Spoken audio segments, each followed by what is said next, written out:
Connaissez-vous le disc golf, un sport inventé aux États-Unis dans les années 70 et très populaire dans le pays avec plusieurs milliers de parcours qui consistent en un panier en chaîne avec un disque à mettre à l'intérieur. On rejoint tout de suite Maxime qui a 2 ans de pratique. Bonjour, l'idée c'est de venir mettre en fait le disque dans les chaînes et qui tombe dans la panière. Tu me montres un peu comment on joue? Allez, c'est parti. Tu me conseilles lequel pour commencer?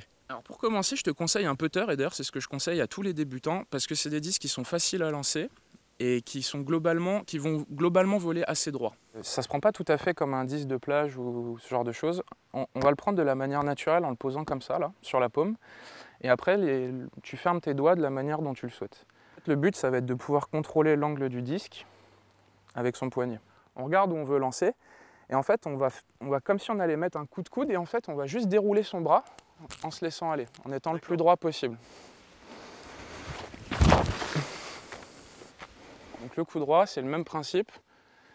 Tu es là, tu viens chercher un peu plus bas et tu le gardes bien à plat et tu mets une petite rotation avant de l'envoyer. Et ben c'est pas si mal. Si tu es arrivé là, théoriquement, tu es censé jouer comme ça, quoi. Ah oui, d'accord. Donc tu as ton pied d'appui qui est derrière le disque et ton autre pied doit être derrière le premier pied. Voilà. Ça, c'est très bien.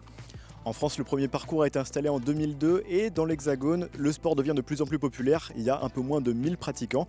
Donc toi, tu m'as dit que tu faisais des compétitions les week-ends, c'est ça? Ouais, c'est ça. Et globalement, elles se passent un petit peu partout en France. C'est des tournois qui peuvent être seuls ou en équipe. Comment ça marche quand on fait un sport en équipe comme ça? Soit un joueur lance et son coéquipier lance le second disque, soit les deux lancent un disque et les joueurs choisissent lequel ils préfèrent pour la suite du parcours. En double, on a une chance en plus. Donc ce qu'on fait généralement, c'est qu'on a un joueur qui va jouer sereinement et un joueur qui va attaquer un peu plus fort pour aller vers la corbeille, de manière à se rapprocher et gagner un coup sur l'adversaire. Ah, c'est pas loin. Voilà. Oui. Merci beaucoup Maxime pour les explications.